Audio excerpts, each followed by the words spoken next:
Welcome to lecture 4.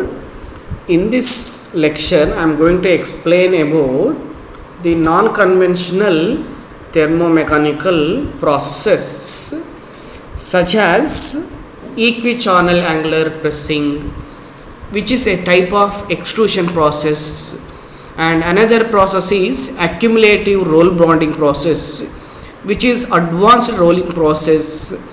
Another process is multi-axial forging process, which is advanced forging process. The last one is friction stir processing, where the friction plays an important role without damaging the material, and these processes mainly works on a principle called shear, which induces plastic deformation, which termed as a strain induced in a material, and without initiating any defects you can achieve large strains, and microstructure perspective you can achieve ultra fine grain structures in all these particular processes. These processes also called as severe plastic deformation processes, SPD processes. All these processes comes under a main branch of tree of deformation called SPD, severe plastic deformation process. Now here I am going to explain about ECAP process. So ECAP is nothing but a shortcut for equal channel angular pressing. It has other name called equal channel angular extrusion process, because it is a type of extrusion process, advanced extrusion process, and it comes under a deformation process called SPD, severe plastic deformation process. And what is the aim of getting this severe plastic deformation is to achieve ultra fine grain structure. How does it contributes this grain structure or microstructure? Increase the strength as explained by All-Pech relation, as you have studied in a mechanical metallurgy subject. And this is a principal diagram and design of ECAP process. You have hydraulic pressure with having 100 tons pressure and connected to a plunge, and in the bottom there will be with having a foundation there will be a die, and die has two openings. This is one opening, the other thing is another, and this is entry and this is exit, and this plunger is moves downwards. It apply the compression forces, and it subject to a billet material. The sample is a billet, casting billet. After continuous casting you will get this particular billet, which should be manufactured to fit into the entry and exit of die, prepared such a way and added some amount of lubricant so that the compression or application of the shear stresses are easy, and there will be in the back side attached thermocouple to observe the sample temperature, die temperature, and what is the temperature rise before process and after process, temperature difference, which is nothing but adiabatic temperature. Those things can be observed by thermocouple. And why this particular process is called equichannel? The cross sectional area of entry and cross sectional area of exit are equal in a die, which was used in ECAP process. That is why it is called equichannel. This is one channel, this is another channel, entry channel, exit channel, both are equal, and which is situated with an angle, 90 degrees angle, that's why angular. And since it is subjected to a process of extrusion, that is why it is called extrusion process. And it is nothing but applying pressure is nothing but pressing. It is renamed as equichannel angular pressing. Now let me speak about the main how do you do this particular equal channeling process. The main principle in this particular process is you will achieve the severe plastic deformation or intensive plastic straining by a simple shear model and without disturbing the cross sectional area. Entry and exit cross sectional area will not get disturbed. By that particular simple shear you will get larger strains, and it is also, this is one principle. It is also a principle of to achieve the ultra fine grain structure top down approach. Top is elongated. If you see in the billet, the grain structures are elongated grain structure, large grain structure, that is top grain structure, large grain structure. Down is ultra fine grain structure, that is why it is called top down approach. And this particular die which has, after the deformation process, you will see there is no change in the cross sectional dimension, which has subjected to the two different angles, which will be discussed in a design of ECAP process. Now it is concluded that the principle, what is the principle of ECAP process, is nothing but a simple shear. This particular simple shear imposed after this particular plunger is pressed, this one plane and transformed to second plane. This is the situation in the one channel, this is situation in the another channel. So if you see a single plane, this is how it looks like. This is transformed with this much angle.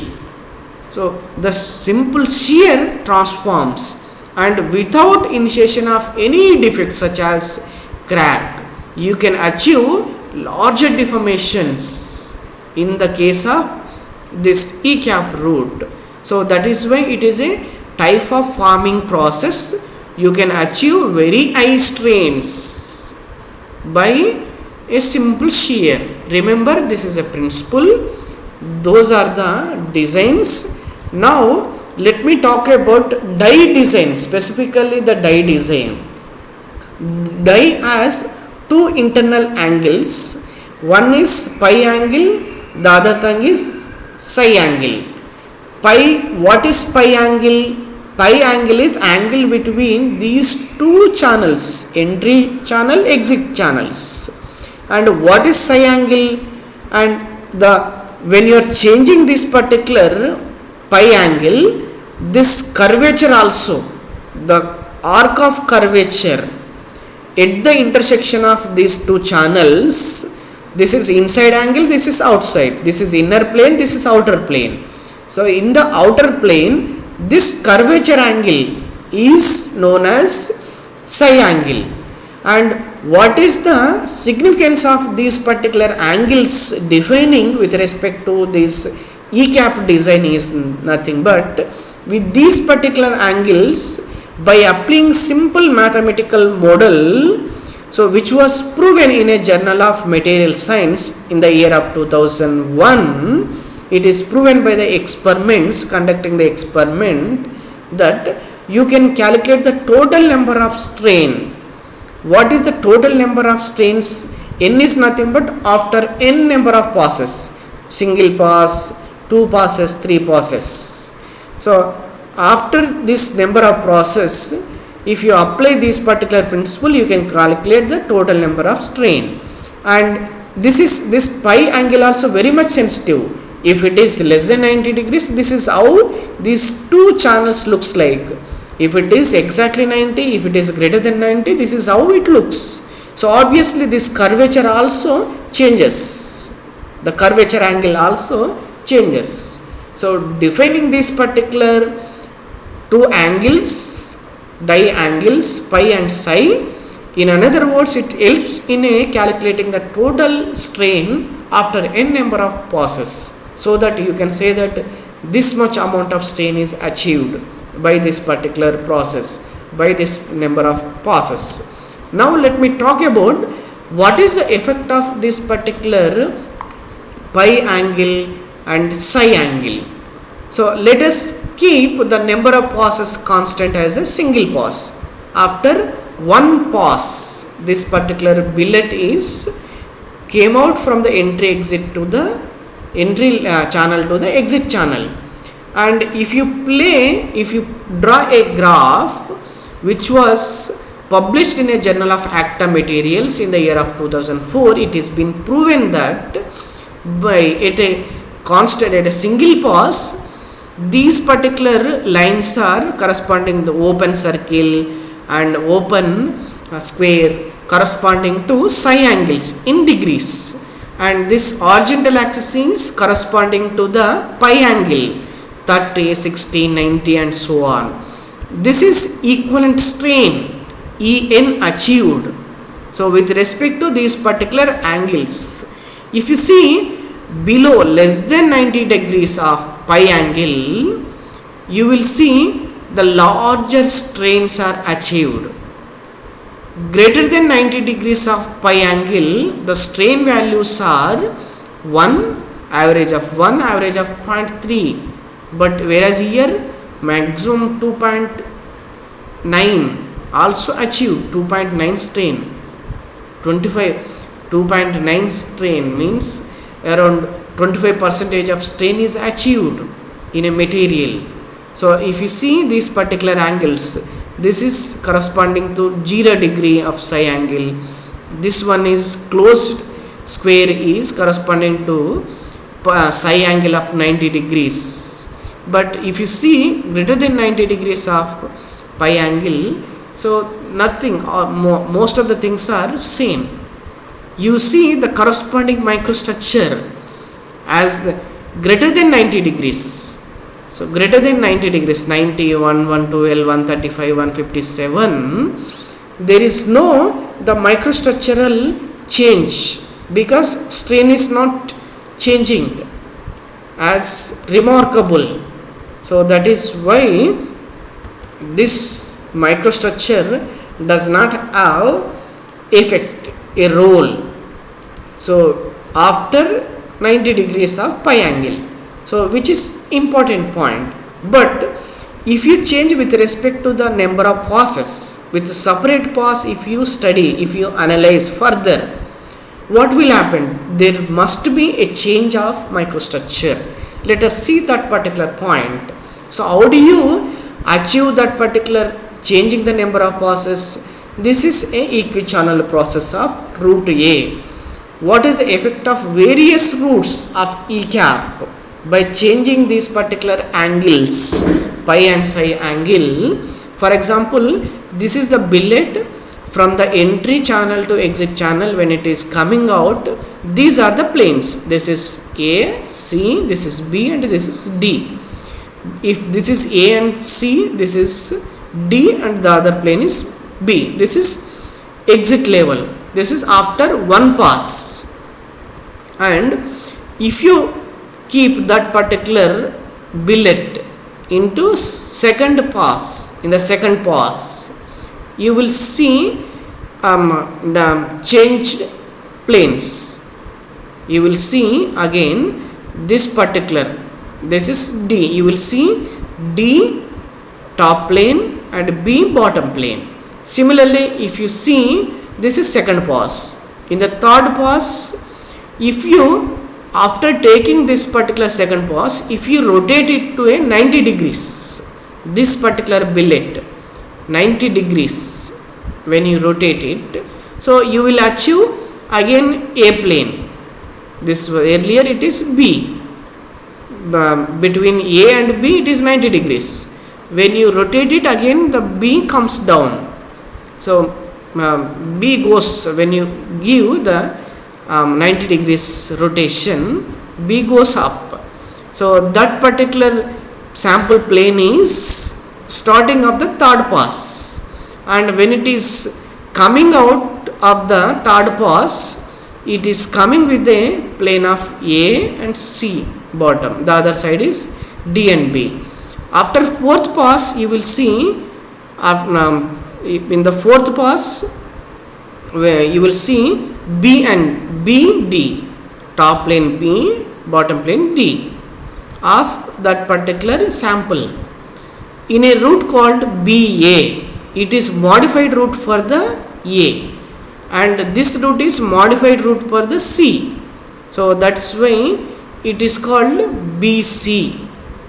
This is modified route for the A, BA, between BA. This route is between AC, this particular route.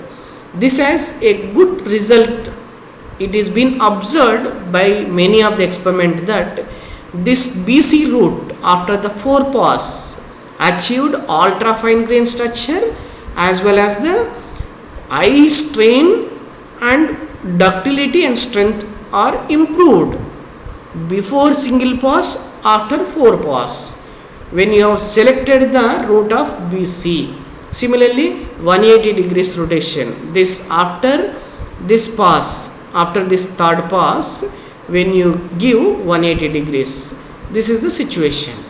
After this is after third pass, for example 1, 2, this is third pass, this is fourth pass, 90 degrees rotation. This is what you will get it. And this is another a simple schematic. There will be pressure application, plunger. This is how the sample deform. So for the simplicity, I just added that image also. So now the conclusion is, by changing this particular number of passes or pass route also, what will the effect on the microstructure? Let us see. After single pass, if you see in the Y plane, the shear planes are aligned in a particular direction, in X also, in Z direction also. After 4 passes, if you have chosen a route called BC route, as explained in this slide, BC route, this is the microstructure. In Z plane, in X plane, in Y plane, almost equiaxial structure is achieved. After single pass, if you see in a Z plane, most of the grains looks like compressed. In the X plane, mixture of compressed and equiaxial. In the Y plane, all are elongated grains. This is the situation after single pass.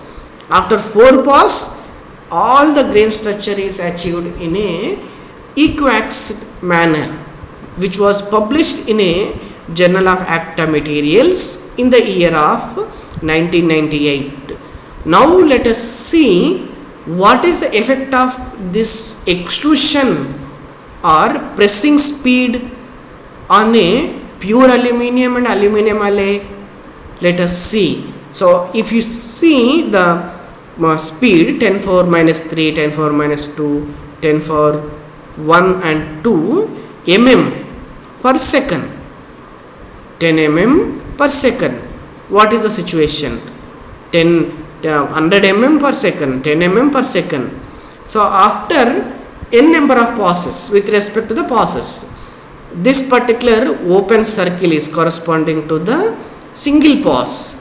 This inverted triangle is corresponding to 4th pass.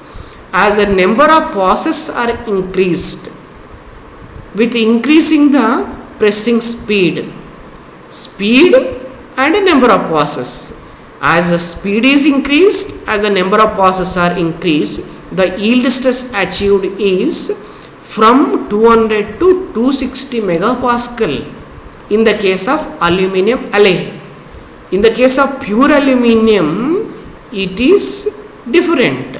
So in the case of pure aluminum, if the hardness is this with respect to the number of passes, in case of aluminum alloy, it is more. So it is preferred to use a aluminum magnesium alloy. This is also kind of aluminum magnesium alloy. So effect of pressing speed as on the mechanical property.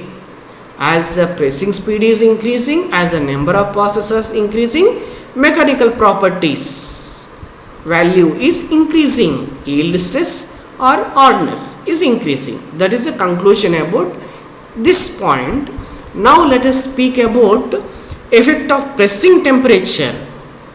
So initially the billet is preheated to 300 degrees temperature, and if you change with respect to the preheating temperature 300, 400 till 600 degrees temperature, what will be the effect? That is E cap temperature, billet preheating temperature.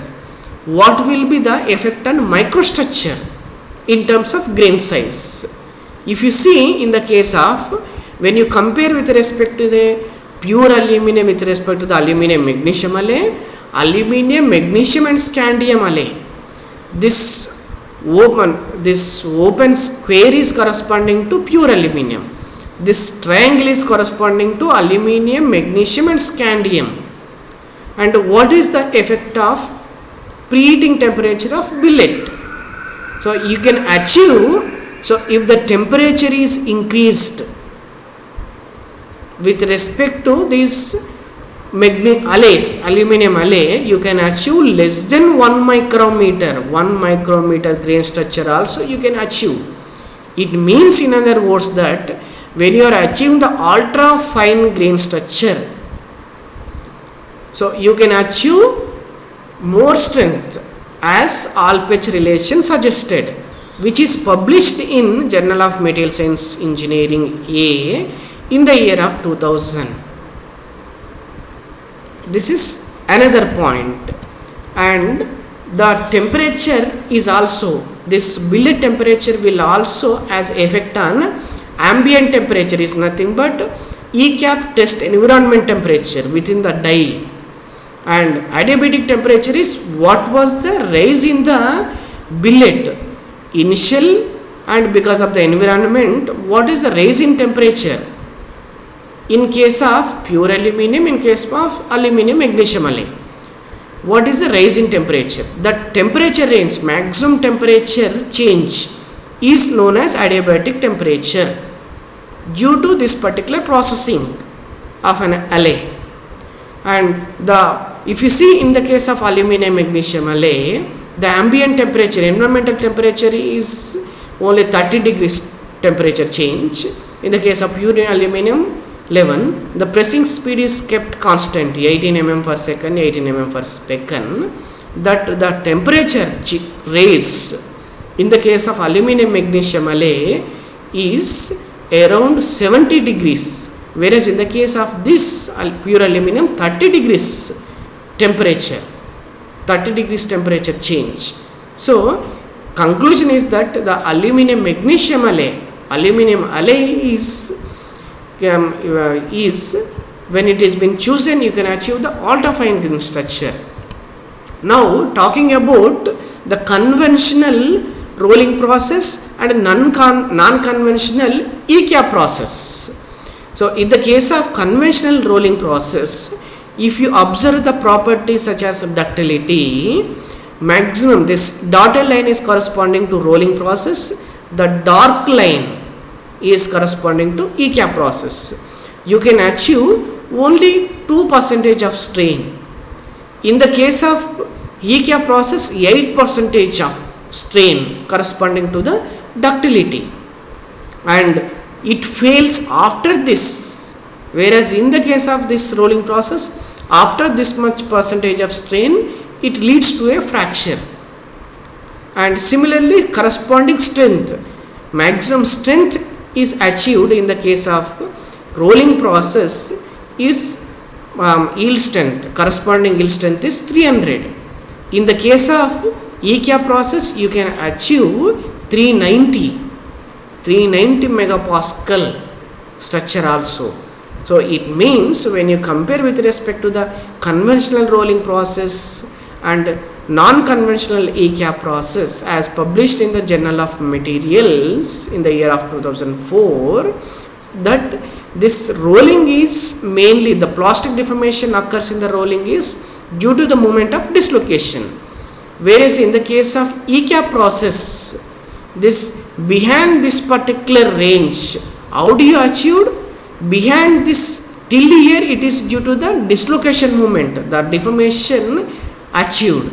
After this, the deformation achieved is due to the grain bound sliding, which dominates instead of dislocation movement.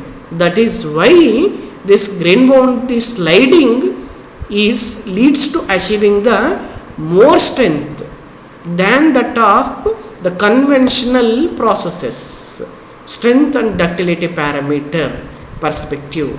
Now let us conclude this particular lecture with respect to these few questions, that what is the purpose of ECAP process? To achieve the severe plastic deformation. How to avoid the crack initiation in the ECAP process and simultaneously achieving the maximum ductility is mainly by achieving the ultra fine grain structure. And what will happen to the microstructure if number of processes are increased? As the number of processes are increasing, optimum at 4 processes, the strength is very high achieved. What is the effect of pressing speed? As the pressing speed, as the microstructure, as the pressing speed is increasing, the microstructure is getting equaxed, homogenized in microstructure is achieved.